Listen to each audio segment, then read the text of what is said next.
Causa Operária entrevista o Luiz Carlos Azenha, jornalista, que acaba de sofrer um processo aí pela poderosa Rede Globo, na verdade pelo diretor de jornalismo da Rede Globo, Ali Camel, por sua atuação na imprensa alternativa desde que saiu dessas grandes mídias como a própria Globo, né? Foi. Conta pra gente, explica como que se deu esse processo e a condenação do diretor de jornalismo da Rede Globo. O processo foi movido, na verdade o Ali Camel moveu um processo contra um grupo de blogueiros, alegando que teria sofrido no meu caso específico, uma campanha de calúnia e difamação no meu blog, por eu tê-lo citado 27 vezes em diversos posts diferentes, críticos a ele. Ele alegando que eu tinha movido essa campanha de calúnia e difamação e eu me defendendo, dizendo que eu tinha feito uma crítica política. Ele é uma figura pública, poderosa, dentro da maior emissora de televisão do Brasil, uma das maiores do mundo, que portanto ele não está... eu não fiz críticas à pessoa do Ali Camel, mas ao jornalismo que ele pratica. Calúnia e difamação seria contra ele, figura... A alegação é calúnia e difamação. Calúnia e difamação. Eu não sei se especificamente é calúnia ou difamação, mas por isso, eu teria movido uma campanha de difamação contra ele. Ele cita no processo um post que foi feito por um outro blogueiro, na verdade, que é um blogueiro de humor, Cloaca, lá do Rio Grande do Sul, que colocou na internet um vídeo de um filme pornográfico que tem um ator, tá lá nos créditos do filme, Ali Camel. E aí o Cloaca faz uma piada com aquilo. E essa piada foi reproduzida por outros blogueiros. Eu, inclusive, quando reproduzo a piada, eu digo assim, especificamente, trata-se, obviamente, de um homônimo, tá? Na minha defesa, um homônimo. Na época, a gente brincou muito com isso, de fato, naquele espírito da internet, de blogosfera, uma brincadeira falando o quê? Em jornalismo pornográfico, que é o que nós classificamos que a Globo fez no período eleitoral. E eu, quando disse isso, não disse só de piada, né? Porque eu vivi isso dentro. Eu era repórter da Globo em 2006, repórter de política, cobri as eleições de 2006, acompanhando de perto a campanha do candidato Geraldo Alckmin. Portanto, eu vi aquilo tudo que eu relatei no blog de dentro, não foi de fora como observador. Aliás, o que me levou, entre outros motivos, porque aquele período eu estava muito cansado, eu queria voltar para a internet, como me voltei em 2006, 2007. Tanto é que eu saí da Globo, eu pedi demissão da Globo, eu pedi que meu contrato fosse encerrado antecipadamente, mais de 1 ano e meio antes dele vencer, com um salário muito alto. Eu pedi, olha, não quero mais, porque eu estava super cansado, queria me dedicar à internet e tinha testemunhado o que eu testemunhei em 2006, que eu espero relatar em breve num livro, num documentário, enfim.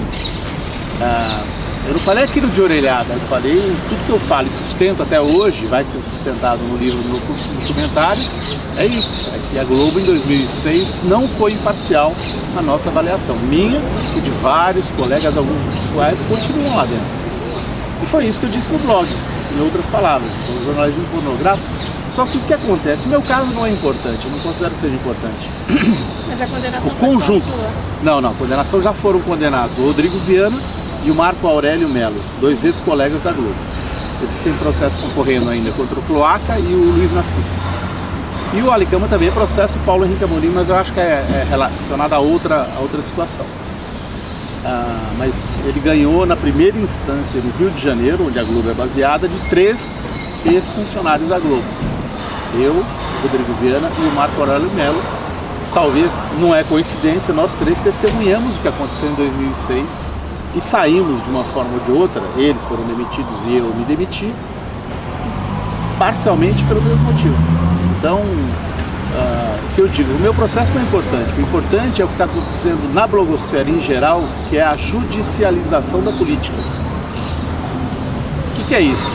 Em vez dele discutir com a gente, dizer não, a Globo não foi parcial, apresentar, demonstrar politicamente, a Globo não foi parcial, vamos discutir politicamente, ela não foi parcial, vocês estão falando a verdade, eu não fui o responsável pela cobertura de 2006, o que você faz? Você sai do debate político e leva para a justiça, porque na justiça você pode você pode tirar do contexto político em que aquilo foi dito, você leva para um contexto pessoal, particular e judicial. Qual é a diferença entre o poder da Globo, que é uma super organização, ou do seu diretor, que é dissociar um diretor de jornalismo, que é um cargo da alta hierarquia, com um blogueiro, que sou eu, embora eu trabalhe ainda para a TV Record, meu blog é mantido por mim. Eu sou repórter do meu blog, eu sou o responsável direto, é mantido totalmente por mim. Então, você tira do contexto político, onde a gente pode ter um debate político, e leva para o contexto judicial. Personaliza, tira do contexto e fica uma organização que tem um poder imenso no Brasil contra um blogueiro que mal consegue manter o seu próprio blog. Né? E aquilo, a decisão em primeira instância, a gente está recorrendo, me levou a considerar fechar o blog por isso. Eu não tenho condições de manter um blog e custos judiciais que já, independentemente do resultado da ação, eu já paguei para advogado, altíssimos, que eu não tenho condições de manter isso.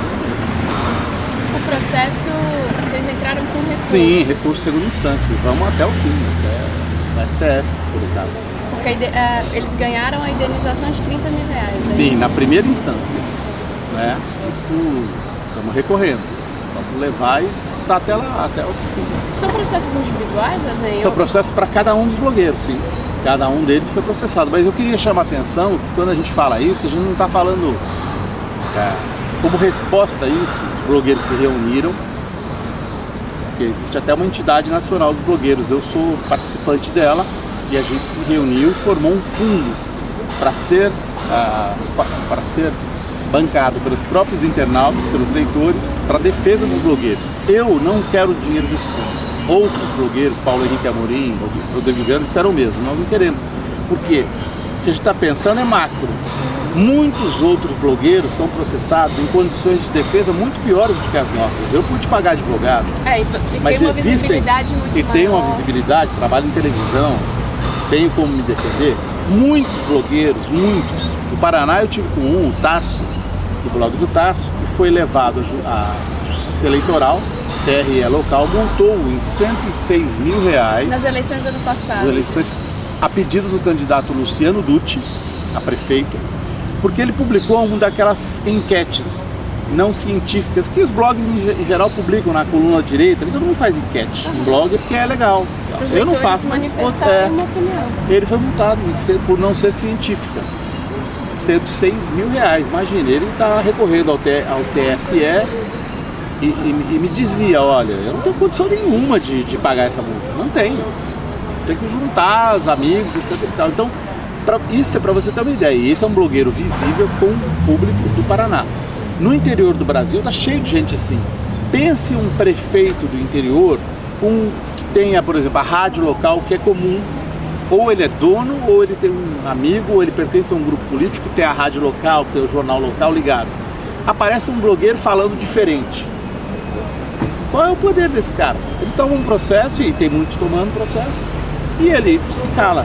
Então, o objetivo, inclusive eu acho que no caso da Globo aí, da relação da Globo, eu acho que é a intimidação mesmo. E as pessoas se intimidam, muitas pessoas deixam de tocar nesses assuntos relativos às pessoas que processam, ficam com medo.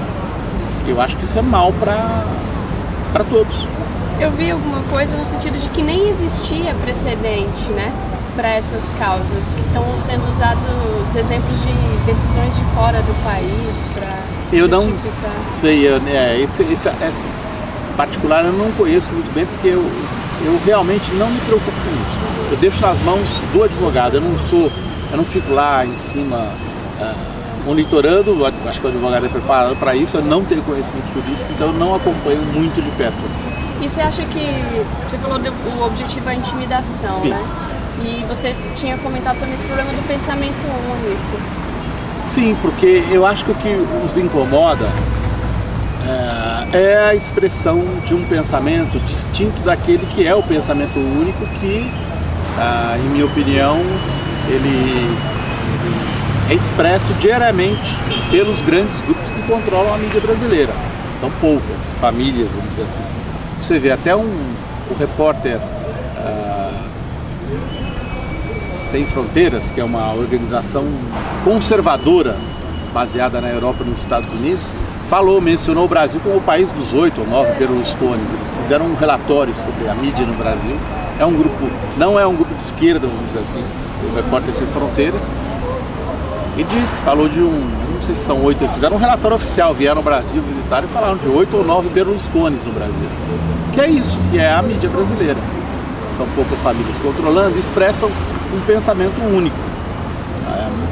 Um caso atual e muito relevante é a questão dos juros. Todos eles, há algumas semanas, vêm defendendo a elevação dos juros no Brasil como forma de combater a inflação. Pegaram um problema sazonal, que é o do tomate, né? Porque você tem estações. E, lógico, quando a produção está em baixa, você tem os preços maiores dentro do mercado capitalista.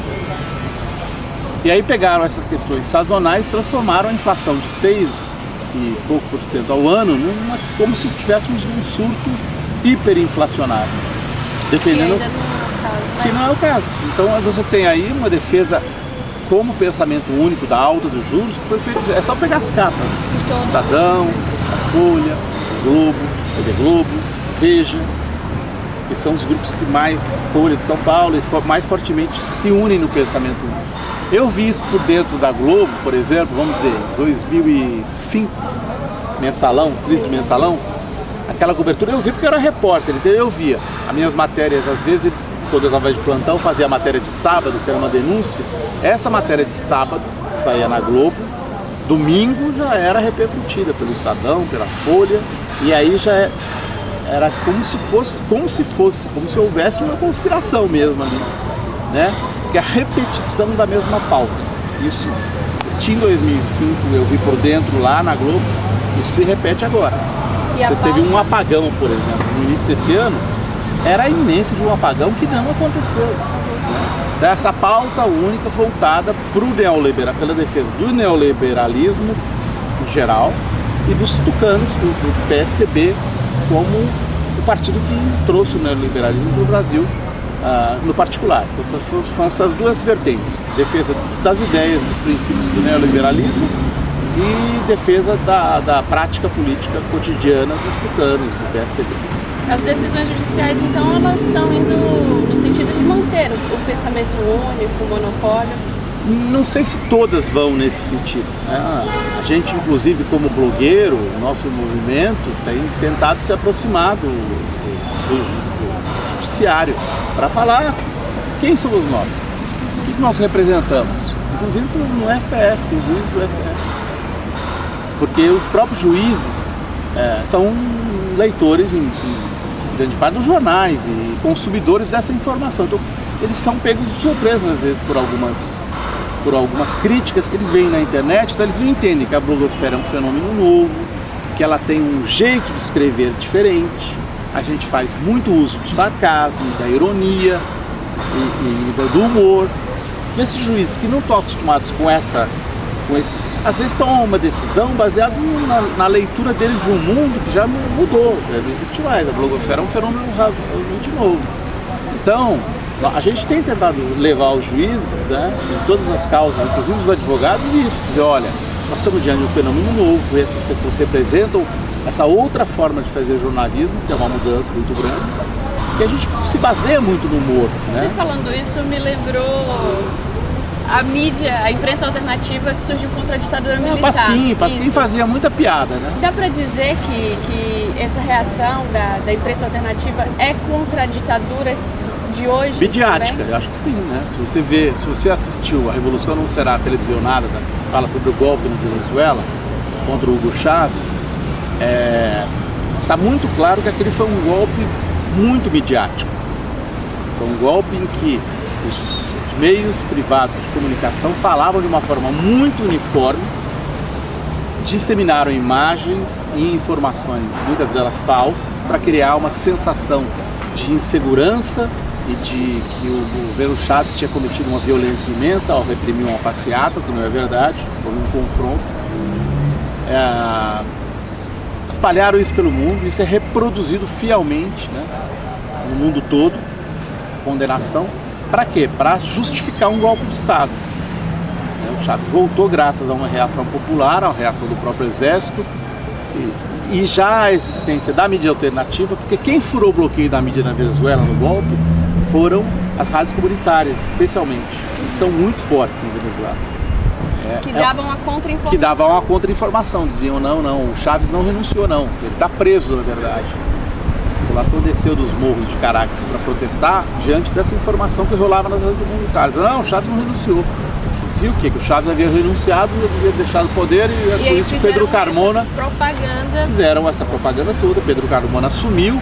No primeiro dia da assunção do Pedro Carmona, o que ele fez? Fechou o Congresso, mudou o judiciário, assumiu poderes ditatoriais, né? Golpezão com apoio dos Estados Unidos.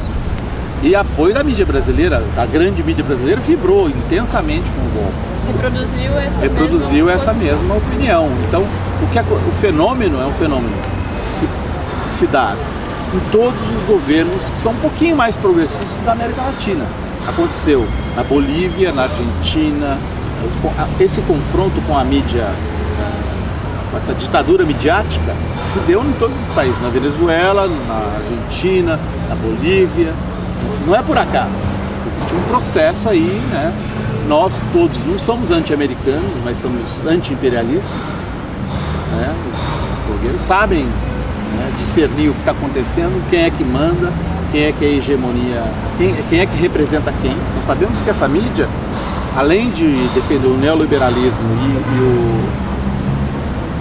e os tucanos, defende as ideias dos Estados Unidos para a região, para a América Latina como um todo. Por isso que ela é anti-chavista, ela detona o Evo Morales, ela detona o Rafael Correa na Cristina Kirchner e os governos trabalhistas brasileiros, que são governos de centro-direita, centro-esquerda. Tem essa polêmica, para mim são centro-direita. Mas de qualquer forma representam ideias que não são aquelas do neoliberalismo clássico, que é desmontar o Estado, arrochar o trabalhador. Então, eu acho que a nossa batalha é uma batalha difícil contra um adversário que é muito forte, representa interesses econômicos muito fortes e representa interesses que são associados muito aos Estados Unidos aqui na região. Então é difícil, a batalha é muito pesada, mas acho que dá para levar. Com a decisão da Globo, você chegou a pensar em encerrar o blog? Eu pensei em encerrar o blog porque aquele choque, eu falei, vixe, bom. E já tinha gasto dinheiro com uma outra ação de médicos ligados a um lobby importante aqui no Brasil, nesse mesmo ano. Tinha gasto dinheiro com um advogado, a ação acabamos empatando, não perdemos nada na ação. Era de difamação também? Não, aí era uma ação criminal do lobby do amianto.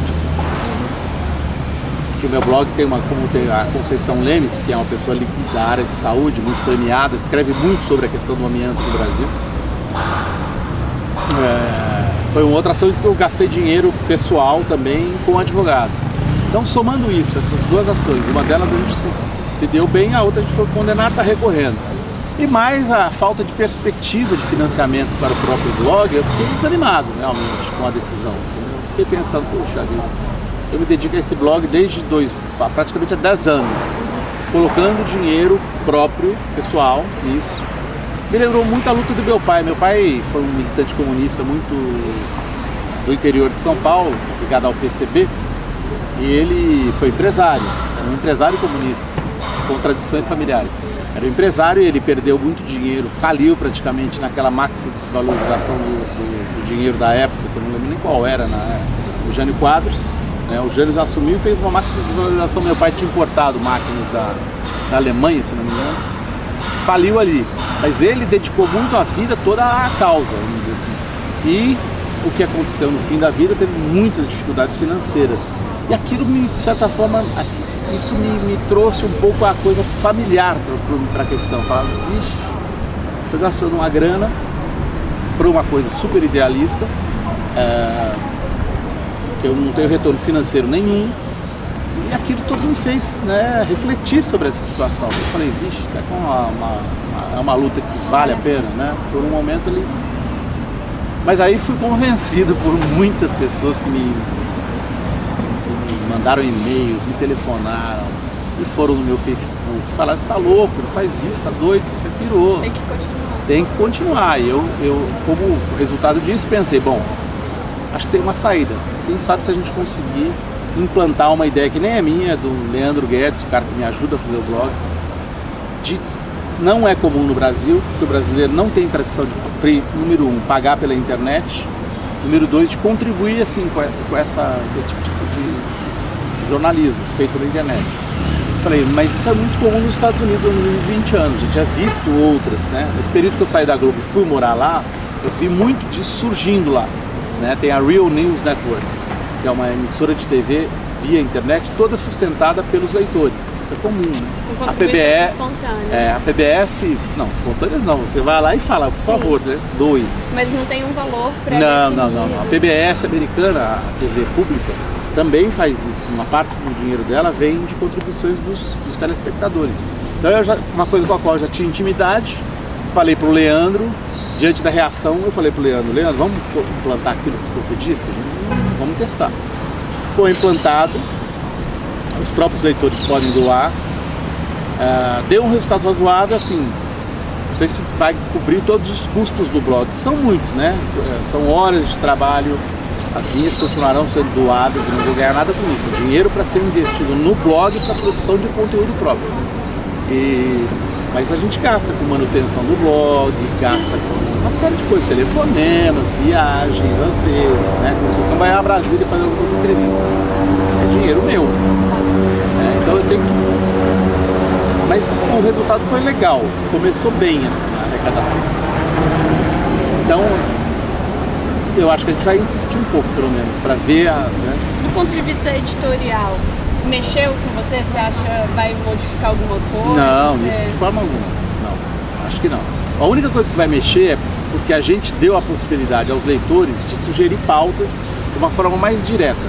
Em geral, o que acontece com o blogueiro? Você está lá blogando, escreve um texto, bota lá e tal. Nos comentários, além das críticas, que às vezes são dirigidas ao próprio blog, faz parte, vem, critica, no meio dos comentários vem uma sugestão. Então a gente já aproveita, olha, escrevi um texto, você não olha isso que fulano escreveu em tal lugar. A gente vai buscar porque a blogosfera é eminentemente uma coisa interativa. Então você tem que atender aos leitores. Agora a gente faz isso de uma forma mais organizada, permitindo que o leitor mande a pauta que ele quer que seja feita. E aí a gente vai dar um preço para essa pauta, que custa, para dar ao internauta essa ideia, fazer jornalismo independente custa dinheiro. Você precisa se deslocar, vocês mesmos, vocês saíram aqui, estão em 3 pessoas, tem o equipamento que está gravando, tem a câmera ali, isso tudo custa dinheiro, vocês se deslocaram, então para fazer isso custa uma grana. A gente não está querendo, a gente está querendo cada um de acordo com a sua possibilidade. Você pode doar R$10, você doa. Você pode doar 5. Você pode doar 3. Não pode doar, não doe. Quer ajudar de alguma forma? Vai no Facebook, curta a nossa página ou dissemine o nosso conteúdo, está ajudando. Ou se não, se você é mero leitor, está ajudando. Está dando audiência para o blog, já é o suficiente ser leitor. Então não é também colocar a faca no pescoço de ninguém. A gente sabe que todo mundo tem dificuldade. Aquele que não pode doar nada é o nosso leitor. Que é a fundamental para a sustentação e manutenção da existência. Saber que existe um custo para isso, porque a gente banca. Né? Esse custo é bancado do meu bolso hoje, basicamente. Você explicou um pouco da motivação para sair da Globo, que você viveu e tal. Mas como que foi isso? Como é essa decisão para o jornalismo? Você estava dedicado, fazia parte da grande imprensa há bastante tempo. Sim. Você decidiu, eu faço parte abrir ainda. Um blog. Faço porque eu continuo na Record. Decidiu abrir um blog, expor uma opinião. Como que é isso para você? Foi para você e na também verdade, é para um jornalista tomar essa decisão? Isso é tudo um processo. Eu abri o blog quando eu era correspondente da Globo em Nova York. Eu abri o blog não por uma causa política, porque eu não tinha tempo naquele... A questão naquela época era o tempo. Tinha matérias de 60 segundos internacionais de correspondente no Jornal Nacional e ficava muita coisa para fora, sem ser dita. E eu comecei a me ficar muito incomodado com isso. Mas porque não dava tempo ou por causa da linha editorial? Não, porque não dava tempo. Na verdade, não dava tempo. Eu tinha feito matérias no Iraque, por exemplo. Minha cobertura do Iraque foi decente antes da guerra. foi bacana, eu fiz coisas bem legais, coloquei para o Jornal Nacional coisas que eu achei bem importantes, ou no Globo Repórter, sempre dizendo, por exemplo, aquela questão que não haveria reação da população, porque isso era propaganda do Bush, sua turma. A invasão do Iraque seríamos recebidos com flores, porque o Saddam é um grande ditador, de fato, ele era ditador. Porém, eu dizia na minha reportagem que foi para o Globo Repórter, eu entrevistava uma pessoa que dizia, olha, aqui nós temos uma tradição de nacionalismo muito forte. Então, independentemente do que a gente acha do Saddam, vai haver reação, como de fato houve. Então, algumas coisas que eu achei importantes naquela cobertura foram ditas na Globo, mesmo dentro dos padrões da Globo. E esse despertar de consciência, assim, também é um processo, eu acho. Né? Comecei a me voltar para essas coisas, talvez pela idade, pela morte do meu pai, uma série de fatores. Agora, quando a gente atravessa o chamado Rubicão, é porque quando você vive o processo por dentro e vê aquilo, é muito diferente. Eu fui repórter de política em 2005, 2006 da Globo, eu vi o processo por dentro. Como que foi assim, um momento tal? Eu cobri o Mensalão, eu fiz uma denúncia contra o PT, bem documentada em Goiás, em Goiânia, Caixa 2.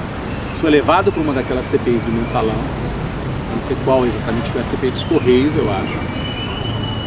E aí eu fui para Brasília como repórter, cobri. Quando o denunciado, acusado de fazer o Caixa 2, alimentar o Caixa 2 do PT em Goiânia, disse que tinha contribuído com outros partidos, dentro dos quais PSDB, PMDB, etc. E deu a relação toda, morreu a investigação. Porque não era, e eu fui tirado, não era o esquema eu só fui do tirado PT. de Brasília. Eu fui tirado de Brasília no dia seguinte de dar essa revelação. Não vou me insistir mais nesse assunto. E eu saí. E também o Palocci, então ministro da Fazenda, era ministro da época, protestou porque o Caixa 2, que fazia o Caixa 2 do PT em Goiânia, era o irmão dele, o Ademar Palocci, que acho que está no cargo público ainda. Ele protestou, acho que até ameaçou renunciar se o irmão dele fosse convocado, e de repente, e o Palocci é um cara muito ligado à Globo, assim, ideologicamente, pelo menos, né, nas suas posturas econômicas.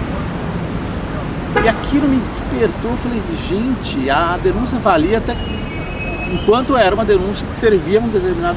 Quer dizer, eu tinha ouvido falar disso, obviamente, trabalhando na Globo, eu não sabia a história de 89, sabia a história vivia a história da cobertura das greves do ABC, não sou uma criança, sabia disso tudo, óbvio. Só que lá foi quando eu vivi por dentro a história. Em 2005 eu já fiquei quando isso aconteceu, eu fui tirado da cobertura e aquilo foi falei, nossa, isso eu vi. Eu testemunhei, não é uma coisa dita por terceiros.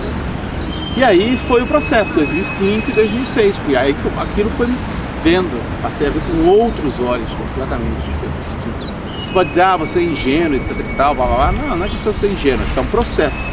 Você vai vivendo, e no meu caso específico, em 2006, o que eu vi de dentro na cobertura, foi uma constatação que falou, não, agora passou totalmente do limite para mim aceitável. As eleições em São Paulo. As eleições em São Paulo e nacional também. Era o Serra que andava por São Paulo, mas especialmente a reeleição do Lula contra o Geraldo Alckmin. Eu acho que a gente pegou também. Foi quando você tomou a decisão de fato, não vou mais pertencer a isso? Isso, não quero mais me associar, não quero minha imagem relacionada a isso, que vai ficar pior. Está sendo uma limpeza ideológica da Globo. Já tinha começado com o Franklin Martins, quer dizer, hoje você vê o processo completo.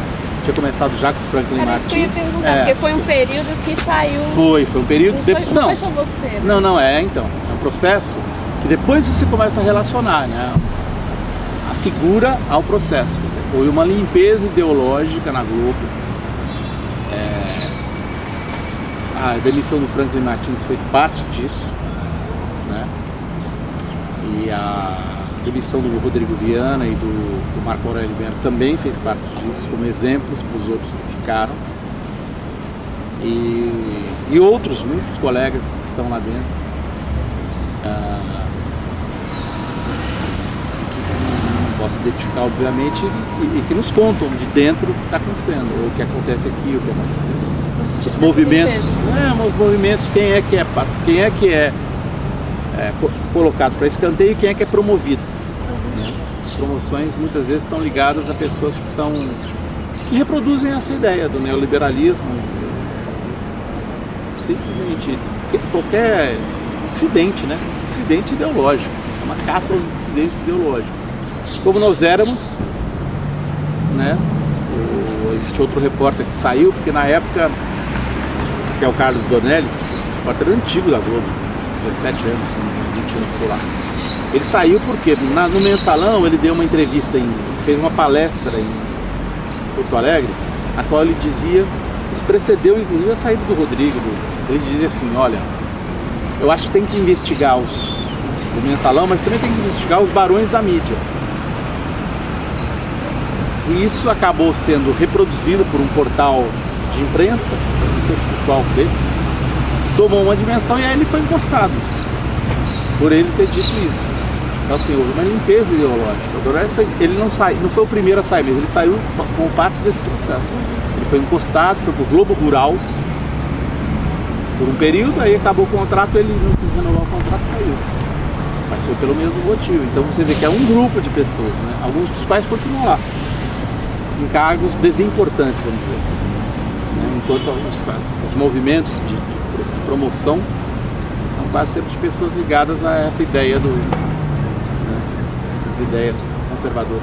Como que foi para você, saindo de uma grande rede de comunicação nacional e atuar na mídia alternativa, assumir um blog? Não, o blog já vinha, né? Inclusive a primeira denúncia que eu fiz foi no próprio blog hospedado na Globo.com. Não queria nem saber, eu cheguei lá, eu testemunhei em um evento. Foi o seguinte, eu estava lá em 2006, José Serra era candidato a governador de São Paulo, e eu estava cobrindo, nesse dia, eu estava na porta da casa dele, primeiro turno. Chegou um repórter, um colega, com uma gravação e falou, Azen, ouça isso, eu ouvi. Eu falei, o que é isso? Ele falou, é o delegado Bruno da Polícia Federal combinando com os repórteres como será feito o vazamento das fotos do dinheiro o qual os petistas iam comprar um dossiê contra o Serra. Bom, de fato isso aconteceu, os petistas foram lá, dizem até que eles foram atraídos por uma armadilha pela contra-inteligência do PSDB. Não importa, aconteceu, o fato aconteceu, vai cobrir, vai. Isso foi antes do primeiro turno, bem antes. Mas o vazamento das fotos que estavam lá poderia ter acontecido assim que eles foram presos e o dinheiro foi levado para a Polícia Federal. Mas isso aconteceu bem na véspera do primeiro turno. Para quê? Para ter impacto eleitoral, é óbvio. Por que o dinheiro, por que as fotos do dinheiro saíram no sábado, quando domingo era o primeiro turno? O dinheiro elas já existiam, o dinheiro já estava lá. O dinheiro tinha sido apreendido semanas antes. E a cobertura da Globo vastíssima. E eu ouvi dizer, eu vi repórter da Globo continuar ligando para o ministro da Justiça do governo Lula, dizendo, ó, ministro, a Globo está armando para a vitória do Geraldo Alckmin. Eu olhava assim. Federal, você falou.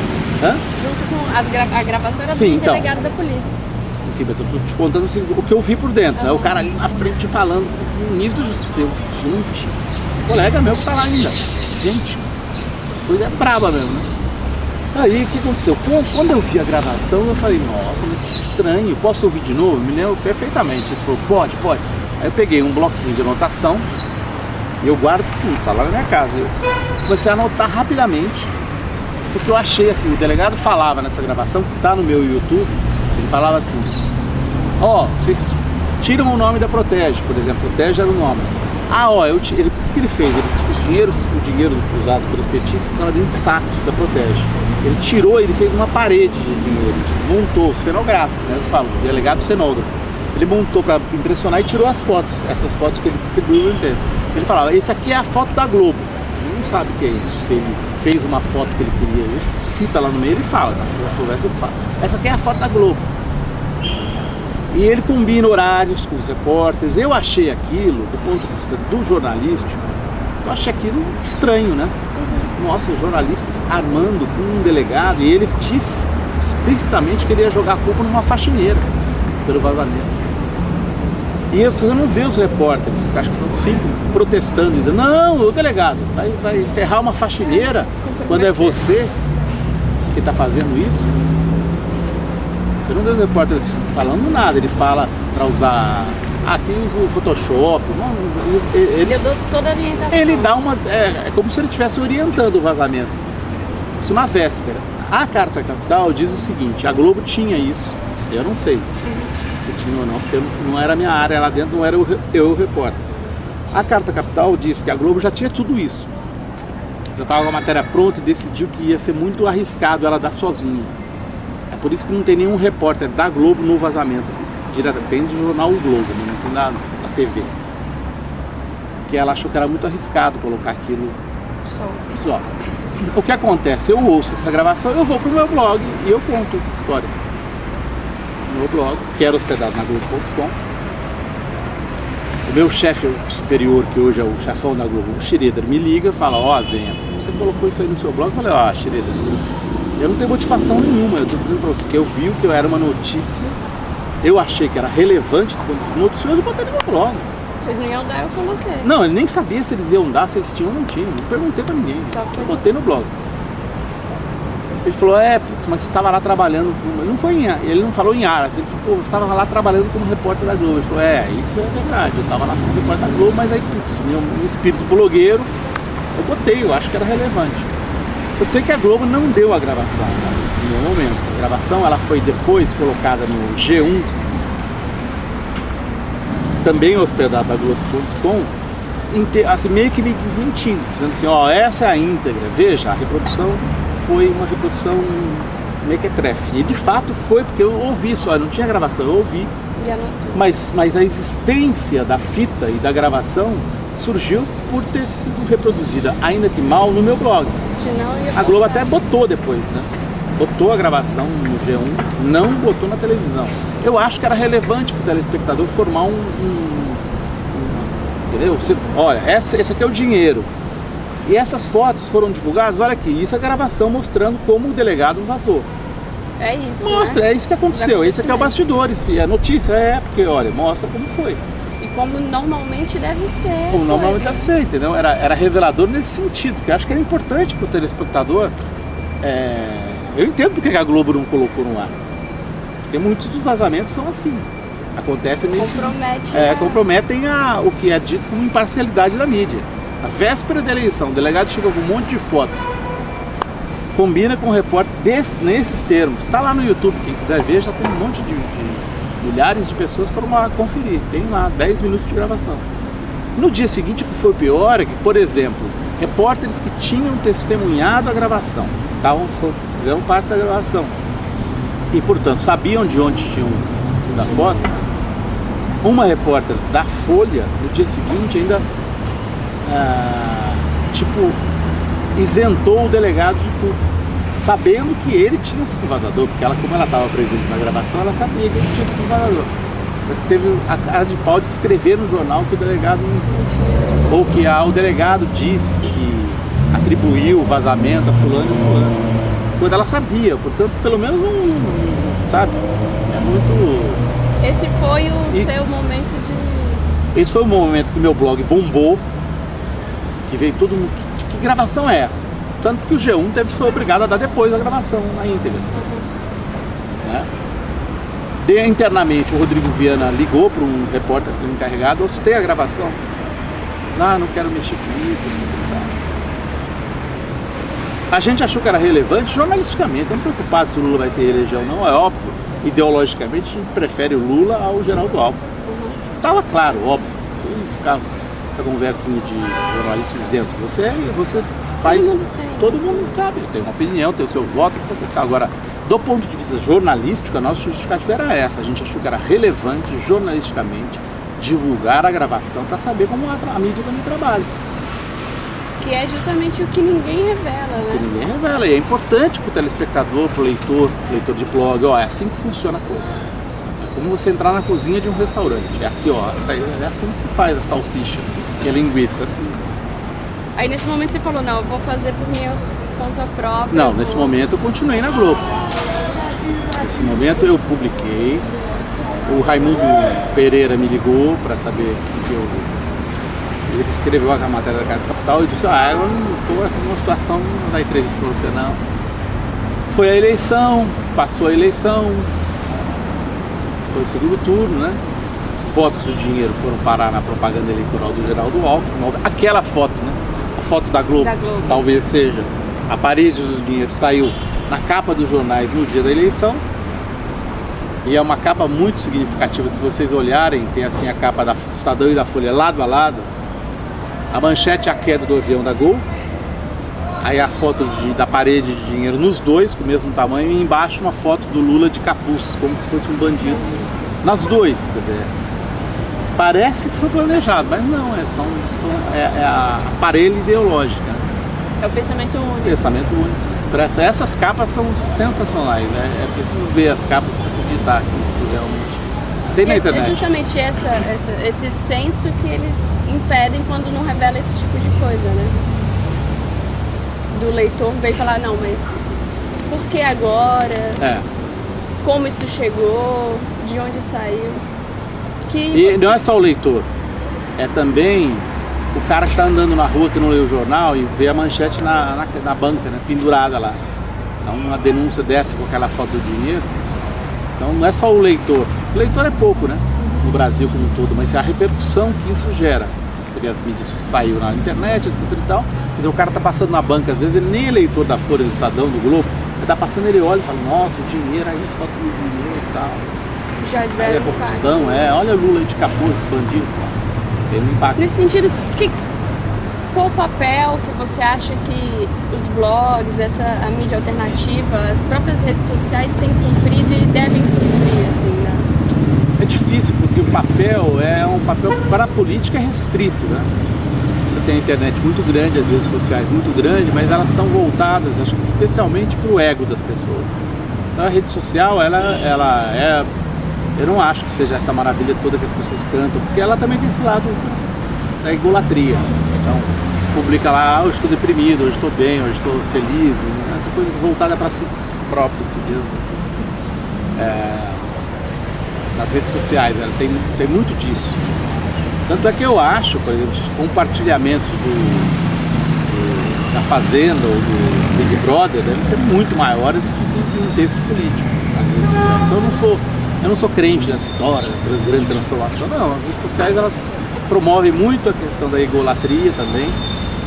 Esses conteúdos, né, são reprodutores de um... Mas elas abrem uma brecha. Então essa brecha que acho que é possível usar para você contestar esse pensamento único. Então eu acredito nas redes sociais e na blogosfera como ferramenta para ser utilizada no combate do pensamento único, das ideias neoliberais que são reproduzidas junto com ele. Não é uma panaceia, não substitui a militância política, nem o cara a cara e a militância do cotidiano, mas são uma ferramenta, uma brecha que como nunca existiu antes, porque elas baratearam muito o custo de produção, né, da informação e reprodução da informação. Antes, só os frias ou só os Mesquita tinham dinheiro para comprar as gráficas, o papel, a tinta, e fazer a informação. Então, eles tinham um poder muito grande. Hoje, com 10 mil reais, você monta um blog e compra os equipamentos básicos, câmera de vídeo, etc e tal, para fazer um blog e disputar, por enquanto, de igual para igual na internet. Não é por igual para igual, obviamente que não, porque a Folha tem um poder de disseminação muito maior, Twitter, etc e tal, mas você vai lá para a internet, a sua página abre, por enquanto, no mesmo tempo que a página deles, em tese. Então você tem um espaço como nunca teve na sociedade que a gente vive, por um valor como nunca foi possível. Então, essa brecha está aberta, acho que explorá-la é importante. E esse é o papel da imprensa? É o papel que eu acho que a gente desempenha hoje. E é por isso, inclusive, essa perseguição?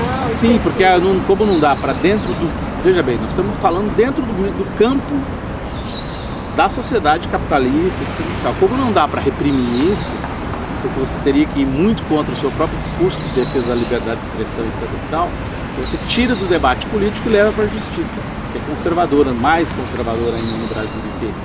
E é um campo em que o poder econômico tem uma força muito maior do que um blogueiro individual. Até por isso, voltamos ao começo da entrevista. É por isso que se leva para o campo se judicializa a política. Porque aí você tira os votos, né? E você tira o fato de que nós temos leitores também, e gente que nos segue, que nos você leva para a justiça, onde o poder econômico tem uma importância muito maior, né? Só pra gente ir encerrando, essa questão da liberdade de expressão, como você vê a liberdade de expressão no Brasil hoje? Então, eu acho assim, ela é distorcida, não existe, né? Ela não existe para todos, ela é para alguns. Liberdade de imprensa, obviamente, que é uma coisa distinta de liberdade de expressão. De imprensa é para os donos. De expressão, ela não existe no sentido, no momento em que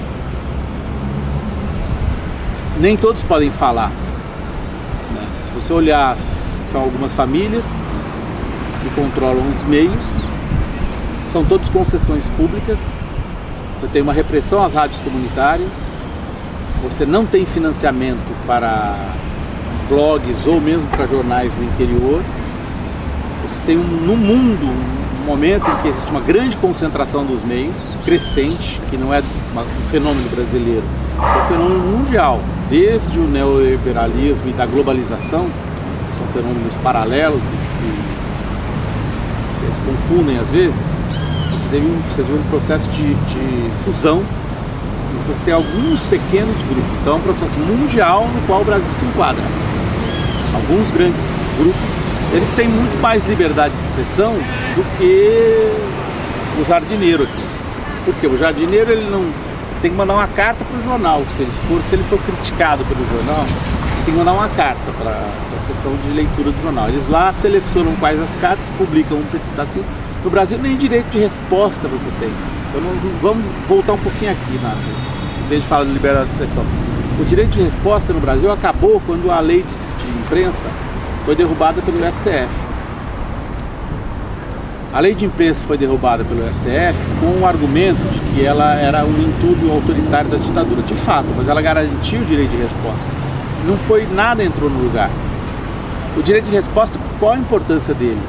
A importância do direito de resposta é que você tenha condições de rapidamente dizer que estão falando uma inverdade. No mesmo meio que divulgou a informação. Por que os grandes meios não querem o direito de resposta e batalham contra eles? Porque eles perdem o poder de fazer o que eles sempre fizeram com a política e com os políticos, com o legislativo, com o judiciário, que é uma espécie de chantagem. Se você não pode cometer um assassinato de caráter, como é comum, a mídia elege os seus inimigos ideológicos e vai detonando essas pessoas. É óbvio isso. Quando eles perdem esse poder, por que o direito de resposta é importante? Porque aí eles não precisam, não dão espaço para pessoas responder. Portanto, tem um poder de chantagem muito maior sobre os personagens do judiciário, do legislativo e do executivo. Ficam com eles na mão. É essencial. Tanto é que os dois projetos do senador Roberto Requião, do PMDB, para o direito de resposta, um deles vai ser definido na próxima quarta-feira. Que é hoje, aliás. Hoje é a decisão lá.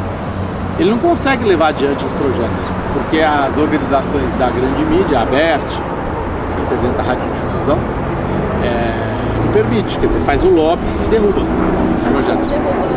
Então, liberdade de expressão outras propostas que poderiam representar uma diminuição do poder que eles têm diante. Porque a diferença é justamente essa, né? Uma coisa é reproduzir uma opinião na Globo às 8 horas da noite, outra coisa é a gente publicar no blog da internet. Justamente, então faz uma diferença, né? Liberdade de expressão, ela é negada para a grande maioria dos brasileiros.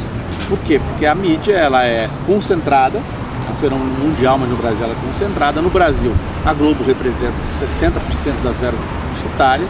Tem um império que, apesar de queda de audiência na sua empresa principal, que é a Rede Globo de TV, é uma queda só relativa, ela continua ganhando cada vez mais dinheiro. O processo de concentração, ela tem poder, porque na internet ela vende futebol, na internet não, ela tem o futebol, compra as cotas de futebol, então ela tem na TV a cabo.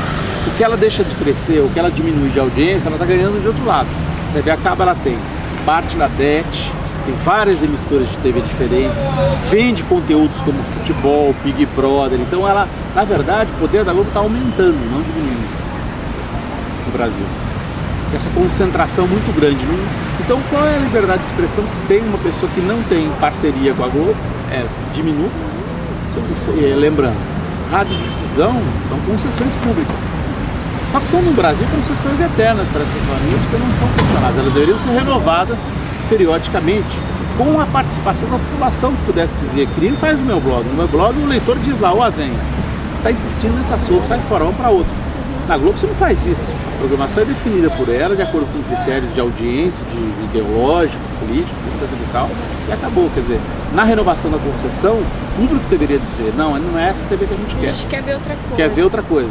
Por isso a reação contra o Chaves. Sim.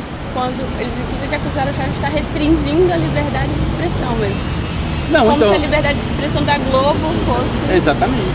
Então, assim, o que a gente diz sempre no nosso discurso, os blogueiros, são duas coisas. Primeiro, só queremos apenas a Constituição de 88, que não foi regulamentada. A Constituição de 88 fala em combater a propriedade cruzada indiretamente. Quer dizer, o que é a propriedade cruzada?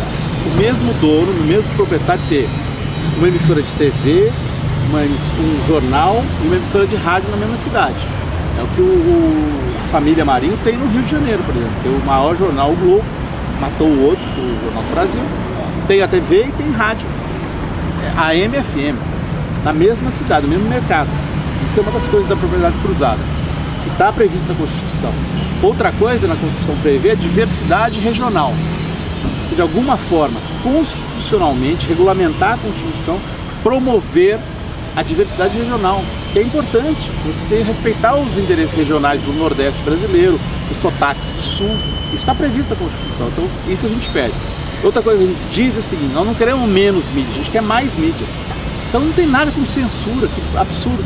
Se dizer, queremos, não é censurar, é mais conteúdo, um conteúdo mais diverso. Para o quê? Para promover a verdadeira liberdade de expressão. É óbvio que isso não é um ideal, a liberdade de expressão.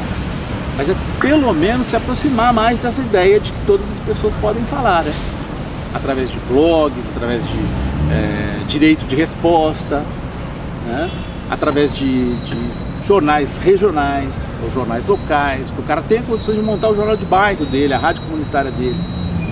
Isso é que é promover a liberdade de expressão, que esses grupos todos combatem abertamente, porque querem ter o quê? O poder de chantagem sobre o executivo, legislativo e judiciário. Chantagem política, ideológica e econômica. É isso que eles querem fazer. Okay. Não sei se teve mais alguma coisa que você queira... Então é isso. Eu acho que é importante. O 1º de maio vai ser muito interessante esse ano, porque é a primeira vez que uma central sindical, a CUT, adota o 1º de maio, que é o direito à informação, o direito à palavra, aliás. É o mote do 1º de maio, e é muito difícil você massificar isso que a gente discutiu aqui. Muito difícil, porque o público tem o público brasileiro, as reivindicações com justeza são econômicas, sociais, necessidades, então saúde, educação são mais básicos. O que a gente está dizendo, que a CUT assume pela primeira vez esse ano, é não, olha, gente, comunicação é um direito seu, tanto quanto a saúde e a educação. E elas estão relacionadas, porque a destruição do Estado, pregada pelos neoliberais, que tem o controle da mídia, só vai possível você preservar esse Estado, que pode garantir a sua saúde e a sua educação pública de qualidade, se nós tivermos de fato liberdade de expressão, para todos nós falarmos. Se a gente ficar na mão desses que falam em nome da destruição do Estado, você não terá a saúde e a educação que você quer. Essa linkagem, essa ligação vai ficar explícita pela primeira vez. Acho que é um salto de qualidade do discurso político no Brasil muito importante. Obrigada, né?